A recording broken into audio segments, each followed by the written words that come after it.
கிறிஸ்துவில் மிகவும் பிரியமான தேவ பிள்ளைகளே, மறுபடியுமாக மகிமையின் நம்பிக்கை என்ற இந்த ஊழியத்தின் மூலமாக உங்களை சந்திப்பதிலே மிகுந்த சந்தோஷம்.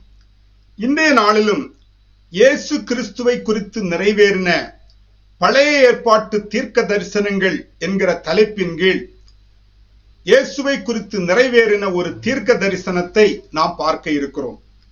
இன்றைக்கு நாம் பார்க்க இருக்கிற தீர்க்க தரிசனம், கர்த்தர் மேல் நம்பிக்கையாய் இருந்தானே அவர் இவனை விடுவிக்கட்டும்.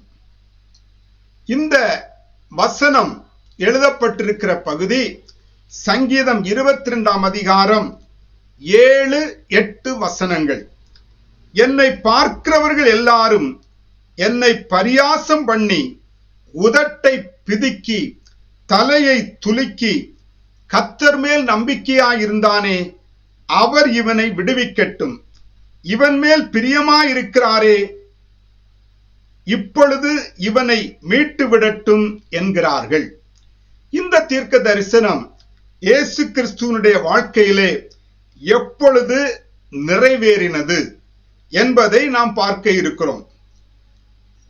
மத்தேயு எழுதின சுவிசேஷ புஸ்தகம் 27 அதிகாரம் 39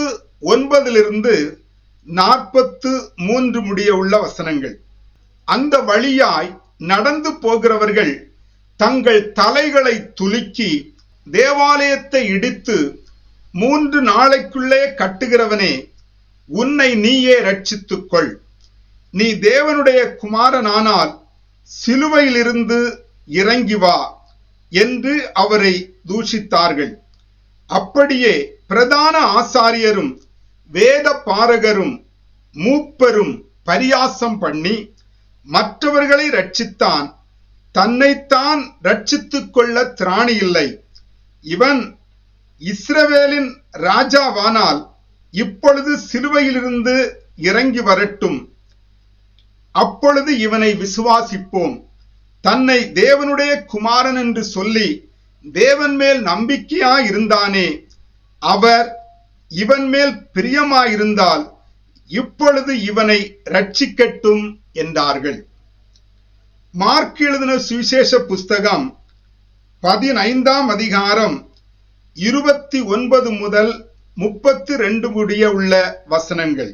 அந்த வழியாய் நடந்து போகிறவர்கள் தங்கள் தலைகளை துலுக்கி, ஆ ஆ தேவாலயத்தை இடித்து 3 நாளைக்குள்ளே கட்டுகிறவனே, உன்னை நீயே ரட்சித்துக்கொள், சிலுவையிலிருந்து இறங்கி வா என்று அவரை தூஷித்தார்கள். அப்படியே பிரதான ஆசாரியரும் வேத பாரகரும் தங்களுக்குள்ளே பரியாசம் பண்ணி மற்றவர்களை ரட்சித்தான், தன்னைத்தான் ரட்சித்துக் கொள்ள திராணி இல்லை. நாம் கண்டு விசுவாசிக்கத்தக்கதாக இஸ்ரவேலுக்கு ராஜாவாகிய கிறிஸ்து இப்பொழுது சிலுவையிலிருந்து இறங்கட்டும் என்று சொல்லிக் கொண்டார்கள். அவரோடு கூட சிலுவைகளில் அறையப்பட்டவர்களும் அவரை நிந்தித்தார்கள். லூக்கா எழுதின சுவிசேஷ புஸ்தகம் 23 அதிகாரம் 35 வசனம். ஜனங்கள் நின்று பார்த்து கொண்டிருந்தார்கள்.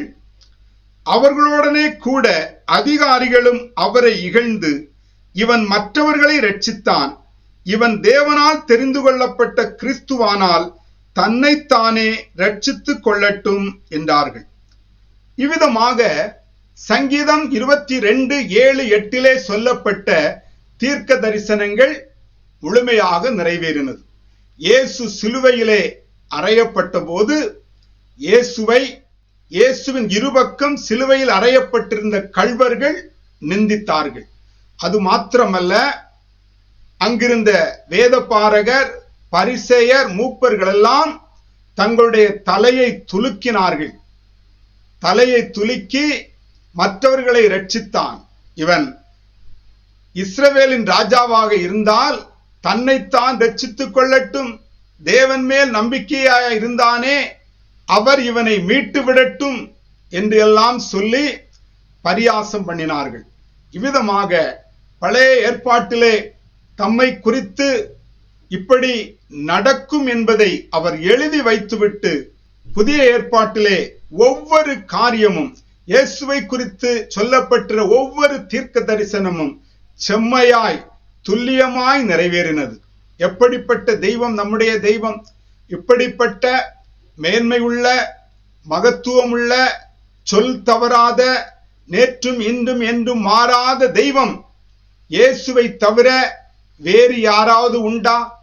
கர்த்தரை தெய்வமாக கொண்ட ஜனம் பாக்கியம் உள்ளது. தேவனுக்கு மகிமை உண்டாகட்டும்.